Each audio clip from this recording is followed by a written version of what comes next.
Well, I want to thank you, Bob, for that nice introduction. I'm certainly pleased to be here. I would like to be with you every month. However, the person who schedules my classes during the academic year schedules me for a class that on Tuesdays that is right during this particular period. So I'm hoping maybe over the course of the summer, when I don't have that commitment, I'll be able to join you a few times.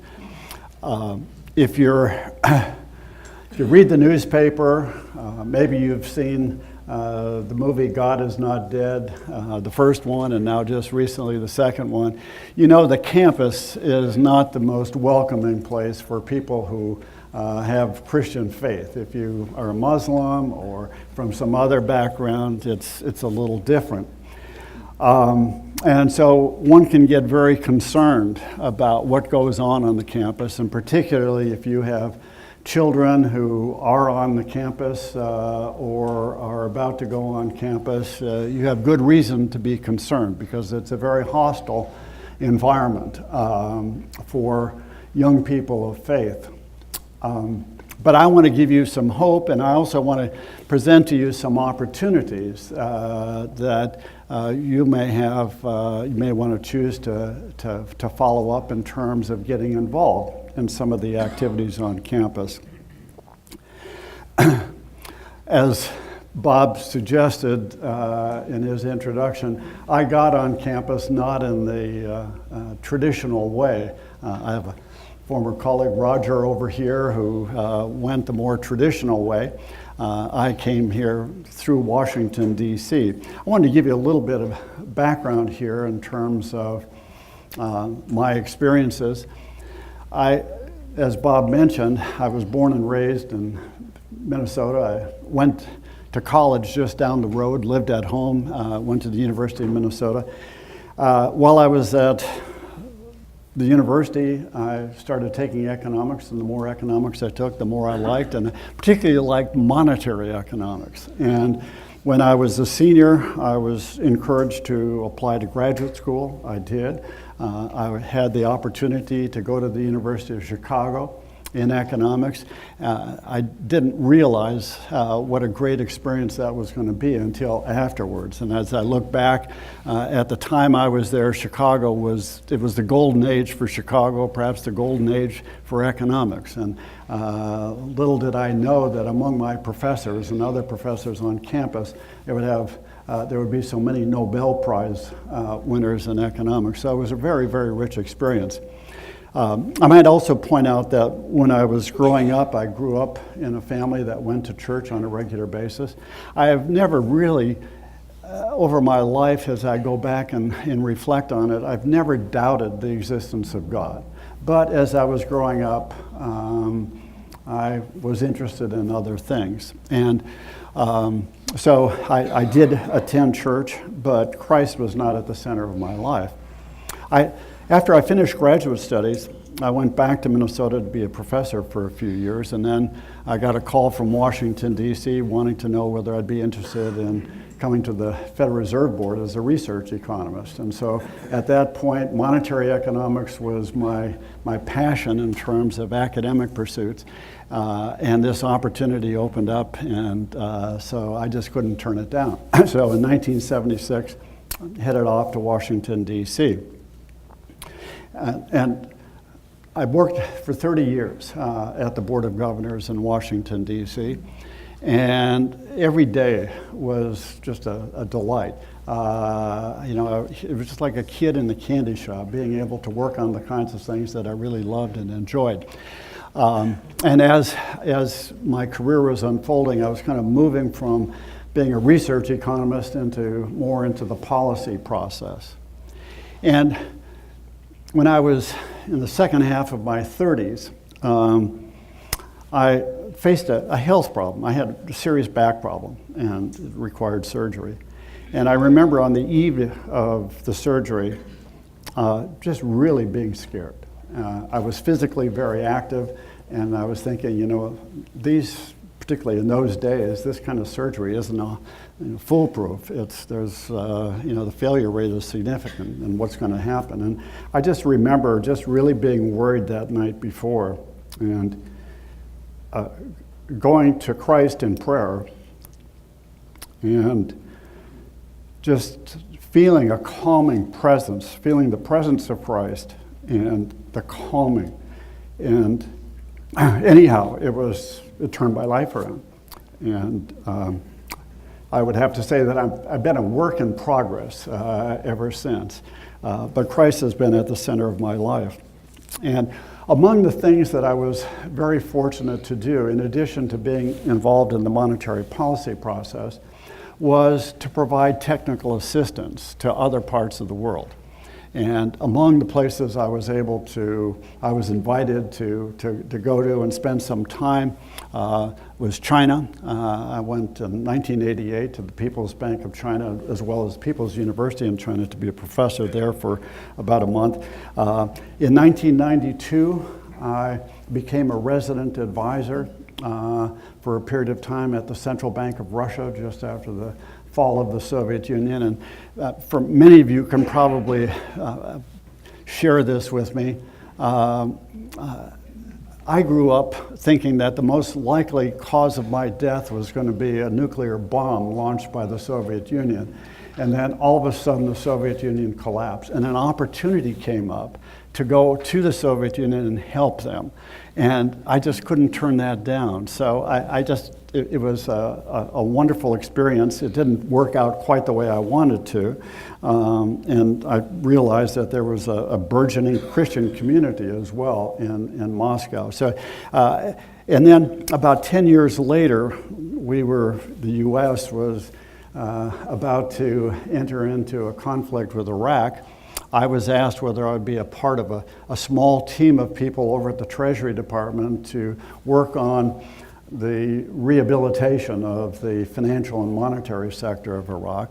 I went to my wife and said, okay, what do you think? And she said, well, if you really want to do it, I can tell you really want to do it. If you really want to do it, okay. So I stepped forward and worked on Iraq. In fact, as it turns out, it was about a 10-year, maybe a little over a 10-year period that I was able to work with the Central Bank of Iraq. And it was a very rich and fulfilling experience. About 10 years ago, a little over 10 years ago, I was kind of losing my adrenaline for the job at the Fed, and my wife was at a point where she was going to leave her job into retirement. She said, okay, if you want to retire and leave, if you want to move out of Washington, D.C., now is the time to do it. And Wilmington had been kind of at the top of our short list of places we wanted to move to, in part because I had a former colleague who retired here. And we would visit him and really liked not only visiting with him, but coming to Wilmington. And then about 2 years before this, our second oldest son called us, was living in California with his wife and two small children, and said, guess what, we're moving back to the East Coast. And guess what, we're moving to Wilmington, North Carolina. So all of a sudden, Wilmington went to the top of our list. Those two little grandkids. And so I realized in early 2006, this is the opportunity to move and to move perhaps into an academic setting where I had started my career. And so I contacted the Department of Economics and Finance at UNCW, and they were quite interested in talking about working together and see if we couldn't work something out, and we did. It worked out very, very well. I'm just very, very thankful for that. So 10 years ago, it'll be 10 years in August, we moved down here and I joined the faculty. And one of the things that I wanted to do was to become involved in campus ministry. My oldest son was on the wrong path at the University of Virginia. He became involved with Campus Crusade for Christ, and there was a young man who was a little bit older than him who kind of took him under his wing and mentored him and brought him to Christ. And I don't know what his life would have been like if it hadn't been for that. He was going down the wrong path. And so I've always had a very warm place in my heart for the Cru ministries. So we got involved with Cru here at UNCW. And it wasn't too long into this experience that I was asked, well, would you like to set up a faculty ministry? And I thought, that is a ministry of faculty on the campus. And I thought, no. But I'll pray about it. And I thought more and more about it, and I just felt like God was calling us to do that. So I guess it was about 8.5 years or so ago, we started this little group. We called it Faculty Commons. So it's connected with Campus Crusade for Christ. And we just started out with a handful of professors, and the group has grown. And the group has grown. Now we have 65 people who are mostly professors, but also staff members as well, who want to be associated with our Faculty Commons group. Among the things I wanted our Faculty Commons group to do, two things in particular. In addition to just having fellowship among fellow believers, I wanted to let our students, our Christian students, know that there are believers on campus, that we take our academic pursuits seriously in the pursuit of truth in our academic pursuits, but we take our faith seriously too. And we subject our faith to the same scrutiny that we subject our particular disciplines. And just to let the students who are believers know that there are faculty members who share their belief, who share their faith, and they're not hostile, and are willing to help them grow in their own faith. That was one thing. The other thing is that we're a university, and I believe that a university is to be, to use an economist term, a marketplace for ideas, where people can talk in a civil manner and exchange ideas and exchange evidence. And out of that kind of dialogue, truth emerges. And so I've wanted to put on special events on campus where we would bring Christian leaders who could come in and make the case in a powerful way for our faith. Among the things that we've done, that the Faculty Commons has done, is we sponsored a debate several years ago. Maybe some of you heard about it, maybe some of you were there. William Lane Craig, who is probably the world's leading apologist, at least the best debater in apologetics, came and debated a fellow named Herb Silverman on Does God Exist? We almost filled Keenan Auditorium for that particular event. So anyhow, that's one of the, those are the things that I was really trying to accomplish through Faculty Commons. I also learned through Faculty Commons about the various student organizations, Christian organizations, had gotten to know Cru fairly well, but also got to know more about the regular organizations like InterVarsity. I mean, we've got the FCA here, and Matt is representing FCA, another important organization on campus. The Baptist Student Union, the Catholics have their group. These are all very, very important groups. One real blessing of recent years is another group that has come to campus, and that is Ratio Christi. Ratio Christi is a group that started, maybe about 5 or 6 years ago on a national level, and it just exploded on campuses. And we are very, very fortunate to have a chapter here at UNCW. And Tom Jaski is one of the leaders of Ratio Christi. Ratio Christi is an apologetics ministry. The other ministries are very, very fine ministries and do very important work for the Lord. Ratio Christi is a group that comes in and kind of fills a hole that has been there on campus, and that is really systematically approaching our faith through the lens of an apologist and having discussions. And so we learned that Ratio Christi was coming here. We met Aaron Marshall when he was in the process of moving here and starting up Ratio Christi. And really we're enthused about this and wanted to become more and more involved with Ratio Christi. And Ratio Christi has done some amazing things in the short period that it's been here.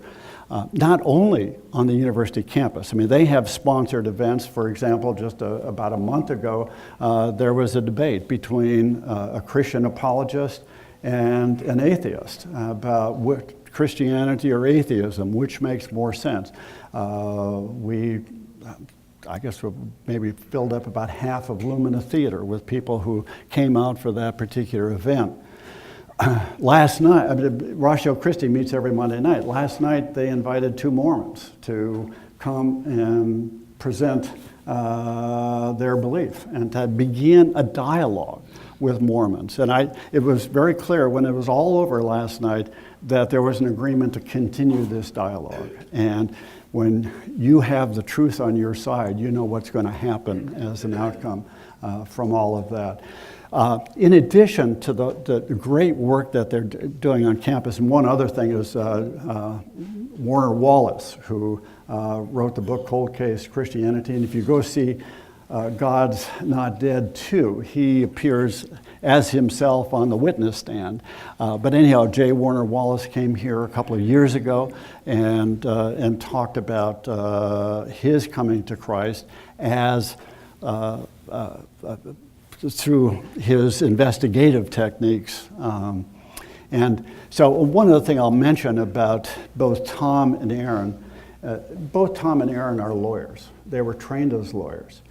They were trained in ways of looking at evidence and weighing evidence. And I think that has been an important part in terms of their own faith journey. And I think that they bring something to the students who have the opportunity to work with them in terms of looking at it through our faith through that particular lens. But in addition to what they're doing on campus at UNCW, they're also moving into our high schools. At the moment, there are 2 high schools, 2 public high schools, Hoggard and New Hanover, that have Ratio Christi groups. Now, my wife and I are particularly happy about that, because our grandson, who was this little kid when we moved down here, he's now a freshman in high school. And he meets with Tom on a weekly basis with, I don't know, maybe 20 or so other students. And so one of the important things for those of you who have children or grandchildren who are in high school or going to be going on to the university is for them to really have a good solid grounding in their faith, to be able to know the kinds of challenges they're going to face in the classroom, and to be able to know what the evidence is and how they can hold on to their faith, because so many young people, when they get to campus and they get challenged in the classroom, they walk away from the faith. And Ratio Christi is there. I would urge you to if you're interested, talk to Tom about what they are doing. They are more than happy to meet with youth groups too, to talk about apologetics and to deal with issues that are on young people's minds. So anyhow, a plug for Ratio Christi. We're very, very fortunate to have them, and they complement the other ministries so well. One other thing, or another area that my wife and I have gotten into, is international students. And you look at the opportunity that we have here. Christ, we oftentimes, when we talk about the Great Commission, we look at Matthew 28. But in Acts 1:8, Christ, just before his ascension, tells the disciples, okay, you are to take the message to Jerusalem, to Judea, to Samaria, and to all ends of the earth, okay? And that's very, very important. But one of the things that we can take advantage here is that Jerusalem, Judea, Samaria, all ends of the earth are coming to Wilmington. okay? We have 350 international students here. And if you paid any attention to our new chancellor, one of his big goals over the next several years is to triple the number of international students on campus. And this is providing a great opportunity for us to witness to people who can bring that back. Now, let me give you a personal example. For 2 years, I had the opportunity to go to China, a major city in China, and to meet with faculty and students there and to share my faith. And our host was a professor at a major university. He was actually kind of moving up the ladder, and he was basically the equivalent to a dean. And that man studied in the United States. He studied at the University of Wisconsin. And while he was there, he was assigned a host family. The host family was a Christian family. And over the course of meeting with them, he came to accept Christ. And he's making a big difference in China. And so my wife and I were asked, and there's a story. I've got several things out on the table here. One of which is a little description of our Thanksgiving dinner for international students. This past year, we had 130 international students from 30 different countries come to our house. The chancellor and his wife also came, and he thought that was a great thing, very much in keeping with his vision for the university. But this is an opportunity for Christians to develop relationships with students. And so one of the handouts on the table has to do with how you can become involved with the Thanksgiving dinner. And one other thing I would encourage you to do is consider being a host family to an international student. It's great fun to get to know students, and those who have been host families, they're permanent relationships that you develop. And if you ever travel to their home country, they're standing there welcoming you. You get to meet their family. I mean, there's a tremendous opportunity, but it's also a tremendous opportunity to share your faith. And I know the international office, as I've mentioned, under the Chancellor's vision, is going to be increasing substantially the number of international students. And they're going to be coming from places where the gospel is not known. And so this is a tremendous opportunity. There's also a handout on the table having to deal with the opportunity for how to learn more about being a host family. And where to go to sign up for it. So I encourage you to pursue that, because I think it's a great way to be able to witness.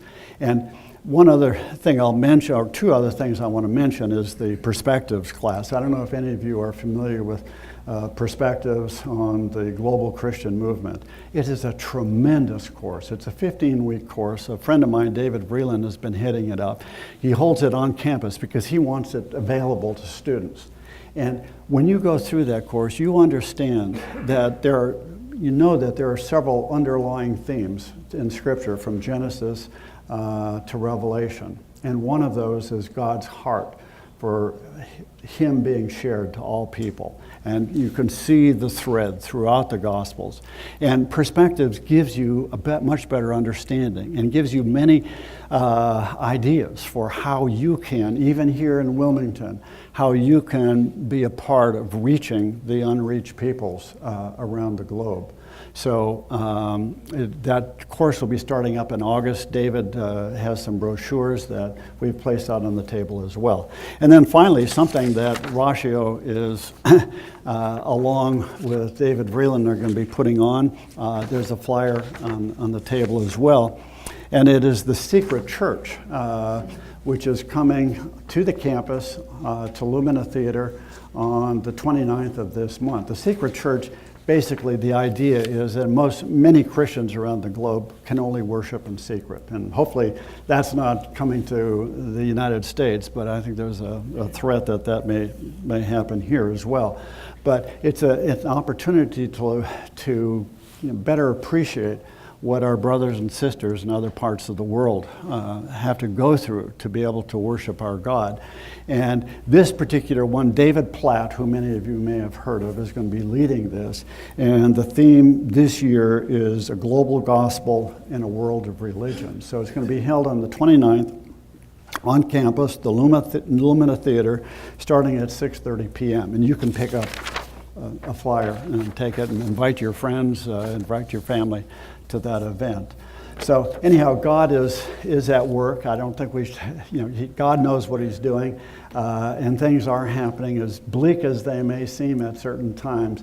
And I'm very thankful that God has provided me, along with my wife, my terrific wife, with this opportunity to have this involvement with students on campus, and particularly international students. So I know my time is about up, so maybe I'll stop here. If anybody has any questions and wants to pursue anything afterwards, I'll be hanging around here for a while longer.